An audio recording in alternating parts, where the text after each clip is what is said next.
আসসালামু আলাইকুম ওয়া রাহমাতুল্লাহ। সম্মানিত দর্শক শ্রোতা, আপনারা যারা আমাকে দেখতে পাচ্ছেন, প্রত্যেককে মাহে রমজানুল মুবারকের শুভেচ্ছা এবং স্বাগত।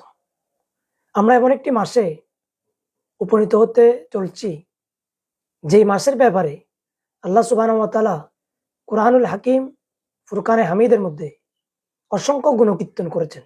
যারা মাহবুব নবী সরওয়ারে দো জাহা সুলতানে কৌনাইন রাসূল আকরাম সাল্লাল্লাহু তাআলা আলাইহি ওয়াসাল্লামা হাদিসে পাকের মধ্যে অগণিত গুণাবলী আল্লাহর নবী পেশ করেছেন।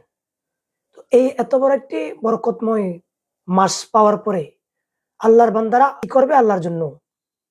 আল্লাহ নিজেই তার কালামুল্লাহ শরীফের মধ্যে ইরশাদ করেছেন, বিসমিল্লাহির রহমানির রহিম, ইয়া আইয়ুহাল্লাযীনা আমানু কুতিবা আলাইকুমুস সিয়াম কামা কুতিবা আলাল্লাযীনা মিন ক্বাবলিকুম লাআল্লাকুম তাত্তাকুন।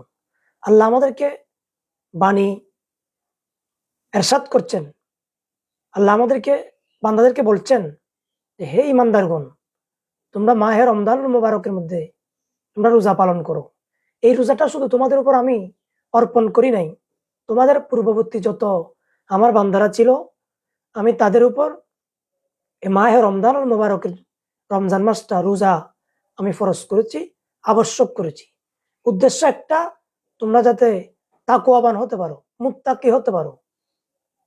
আল্লাহ সুবহানাহু ওয়া তাআলা কোরআন শরীফে অপর জায়গায় বলেছেন যে, মান শাহিদা মিনকুমুস সাহারা ফালিয়াসুমহু, যে আমার কোনো বান্দা যখন মাহে রমজানুল মুবারক মাস পেয়ে যায়, তার উপর অত্যন্ত অবধারিত আবশ্যক আমার পক্ষ হতে তাকে রোজা রাখতে হবে। কেউ রোজাকে চিনিমিনি করে রোজা না রাখবে, এরকম কোনো পন্থা ইসলামের মধ্যে কোনো সুস্থ আকেল মুসলমান স্বাধীন তাদের উপর রাখে নাই। আল্লাহর প্যারা মাহবুব নবী মাহে রমজানুল মুবারকের ফজিলত সম্পর্কিত বলতে গিয়ে রাসূল আকরাম সাল্লাল্লাহু তাআলা আলাইহি ওয়াসাল্লামা এভাবে একটি হাদিস বলেছেন, বুখারী এবং মুসলিম মুত্তাফাক আলাই রিওয়ায়াত, যে নবী ইরশাদ করেছেন, ওয়ান আবি হুরায়রা রাদিয়াল্লাহু তাআলা, আল্লাহর প্যারা নবীর বিখ্যাত সাহাবী সাইয়েদনা আবু হুরায়রা ইরশাদ করেন, কল, আল্লাহর নবী ইরশাদ করেছেন, কলা রাসূলুল্লাহ সাল্লাল্লাহু আলাইহি ওয়াসাল্লামা, ইযা দাখালা শাহরু রমাদান, যখন রমজান মাস যখন প্রবেশ করে, ফুতিহাত আবওয়াবুস সামা, আল্লাহর যত আসমান আছে এগুলো খুলে দেওয়া হয়। ওফি রাওয়ায়াতিন ফুতিহাত আবওয়াবুল জান্নাহ, যে জান্নাতের সমস্ত দরজা খুলে দেওয়া হয়। জাহান্নামকে বন্ধ করা হয়। অগুল্লিকাত আবওয়াবু জাহান্নামা, জাহান্নামকে বন্ধ করা হয়।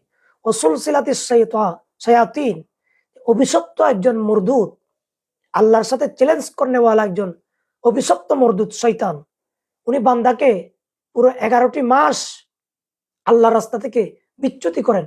ওই অভিশপ্ত শয়তানকে যেই মাসের মধ্যে আল্লাহ সুবহানাহু ওয়া তাআলা বন্দী করে দেন, ওই মাসের নাম হচ্ছে মাহে রমজান। অসংখ্য সওগাত নিয়ে, অসংখ্য রহমতের বার্তা নিয়ে, মাগফিরাতের বার্তা নিয়ে, নাজাতের বার্তা নিয়ে, ইভেন আল্লাহর একজন বান্দাকে জাহান্নামের রাস্তা থেকে, পন্থা থেকে সরাসরি জান্নাতের মধ্যে প্রবেশ করিয়ে দিতে পারে, এরকম একটি মাসের নাম আমি আপনাকে বলবো, সেই মাস মাহে রমজান শরীফের মাস। আসুন আমরা সবাই মাহে রমজানকে ইজ্জত করি, তাকরীম করি, সম্মান করি। পাশাপাশি আমরা তাকওয়ার যেই ডেফিনিশন ইবাদত নিয়ে আমরা মাহে রমজানকে সাজাই। আল্লাহ আমাদেরকে তৌফিক এনায়েত করুক, আমিন।